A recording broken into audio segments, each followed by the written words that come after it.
আর এই বিদেশি শক্তি, আর একটা বিদেশি শক্তি কমিউনিস্ট, এরাও 25 বছর 35 বছর এই ত্রিপুরাতে শাসন করেছে।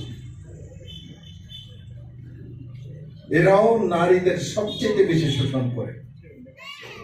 তাদের কায়দা আলাদা।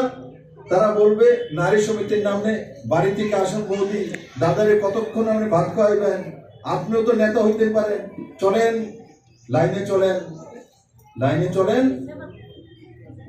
তো সন্দেশখালী তৈরি করে, সন্দেশখালী খালি তৃণমূলের তৈরি নয়, কমিউনিস্টের তৈরি। পার্টি পিছে লোক ডেলি যেতে হবে, মিটিং করতে হবে, ওখানে ঘুমোতে হবে, ওখানে আপনার স্নান করতে হবে। এই ব্যবস্থা ভারতবর্ষের মধ্যে রচনা কে করেছে? কমিউনিস্টরা করেছে।